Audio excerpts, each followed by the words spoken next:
Fit-tienet ta' Ħal Far l-immigranti li ddaħlu pajjiżna nhar il-Ħamis illi għadda bdew ħajja oħra.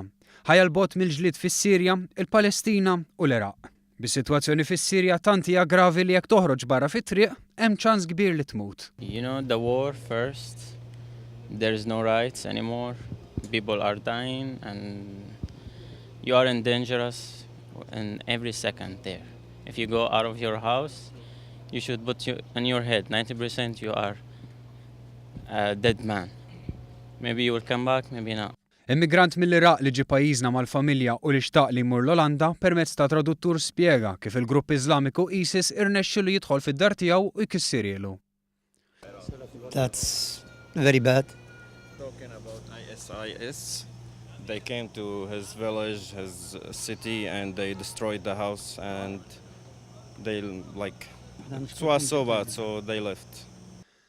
Kien għalhekk li dawn il-persuni għażlu li jaħarbu minn pajjiżhom u jibdew ħajja ġdida fl-Italja kif kienu mwedin mill-persuni li organizzawlhom il-vjaġġ.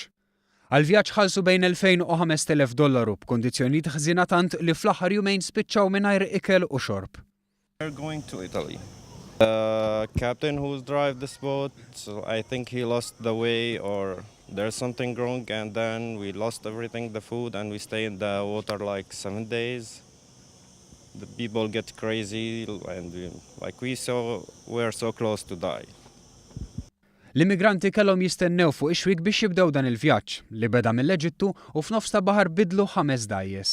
Then you have to wait until they call you, maybe in the middle of the night, maybe in the morning. You never know. You just get the call and they say get ready and come. They put us in small boats. Then about 10 minutes and like this there is another boat waiting for you. Il-persuni li organizzawlhom dan il-vjaġġ kienu magħhom fuq id-dgħajsa, iżda x'inraw li beda l-inkwiet ħarbu permezz ta' dgħajsa oħra li ġiet għalihom. Ħafna minn dawn l-immigranti ġew mawħud mill-membri tal-familja tagħhom, iżda oħrajn jixtiequ li jingħaqdu mal-kumplament tal-familja li ħallew warahom.